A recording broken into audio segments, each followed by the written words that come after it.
Rosemary Wiliiams. Most of you I know. You're from the community. I was saying to Reverend, we really kind of did the outreach in North Minneapolis because it's such a travesty, like everywhere, but this community over here has really been bombarded by the criminals, the crooks in the financial industry. Yes. And I was hoping more people could come out, but we were saying, you know, it's always a faithful few. Yeah. And I'm just so grateful that Reverend Rev has the vision to let us come forward in the church and the community. And we just hope that we'll do it more often so more people can begin to come out and feel the comfort and feel that there's strength and power and numbers and that there's help out there for them. Because you call these lines and you don't feel there's any help. I was listening to NPR.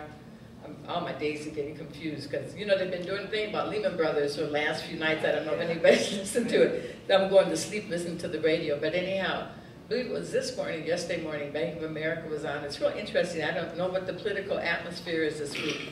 But all of a sudden, I know it's a year for Lehman Brothers now, but everybody's on the radio and they're all talking about, but Bank of America said their headquarters in Texas is getting 2 million calls a month. And I said, 2 million people that are getting through? Or maybe they're just monitoring those calls some kind of way, you know, because I know I used to call last year when I was calling GMAC, I'd call all the time, could never get through. But just imagine how many more millions of people are trying to get through and can't even remember. But 2 million, it was just baffling. That's just one corporation a month. That's a lot of people. And I know it's a big thing, and you know, I'm kind of in the thick of the storm, but just to hear them say that out of their mouths, to finally begin to admit the truth about how bad this thing is and how they've devastated our communities and how many people are victimized by it. I started thinking this week that the weakest and littlest among us, we don't talk about them and the families here, but the children.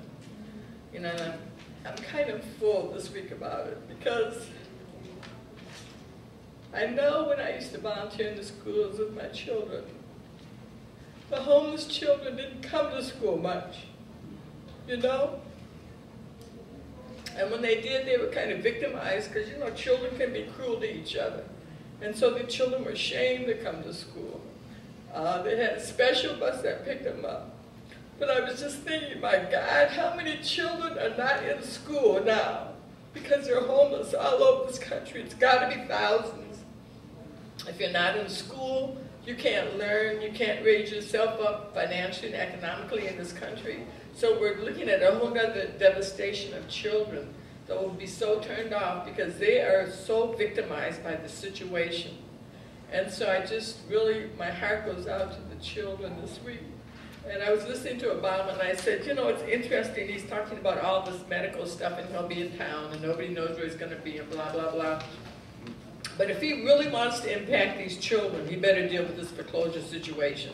And not just talk to the children that are in those schools because like I said, I'm sure there's thousands of children that are not in school because they have no stable housing.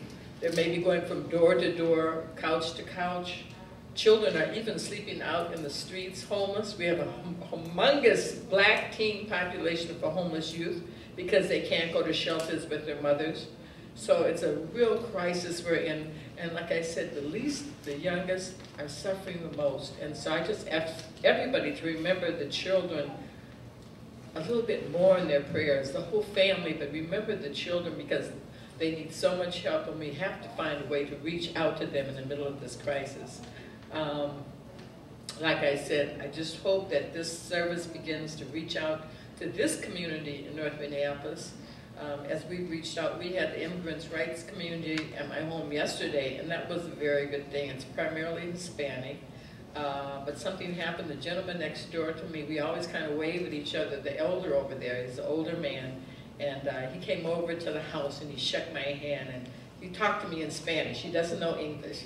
But it was just really heartening because we hadn't really got that close and really never shook hands or anything. But he said he was so happy, you know, that I was doing what I was doing. And even there, they've had an appraiser come the other day and we kind of sitting on the porch and noticed it. And so I asked the young man over there and he said, well, I'm trying to get modified too. I said, well, you better let us know. He said, yeah, I know I can get help. So, you know, people are trying to reach out and trying to come forward. It's very emotional. I know I went through the tears. I haven't cried much lately, but I've just been thinking about I said, I must be getting too tough or something. But when I started thinking about the children this week, as Obama was talking to the school children, and I was just saying, well, what about the children that aren't in school? How traumatized are they? Now, how humiliated are they? And how much are they doing without, the children? They can't do very much for themselves at all. And those streets to fit, and we just pray for their safety and that they can come back into their educational systems and get their educational needs met. We pray for their families to find safe, affordable housing for them. So I want to acknowledge our First Lady, Mrs. Revs. She came in. Thank you, Ms. Revs. She's on her way to Toronto to an International Women's Prayer Conference. So that's phenomenal. I said, oh, I want to go. But I thank you for coming, because I know she's in the midst of trying to get out of town in the next day or so. And thank all of you for coming. And we just have to stay strong, stay prayed up, take care of our bodies, because like today, this whole week, I'm feeling really worn out, and I know some of the other ladies are too, that are fighting this, because it does take a toll on you. So I disappeared the other day, and went fishing for the day, and so that's what I do to heal myself. But take care of yourselves, and thank you for being in the struggle, and just always continue to bring more in, and know that it's not over. This is the beginning, and it's not going away. We will stay, and the Army will grow and grow and grow, as Reverend Revs said. Thank you.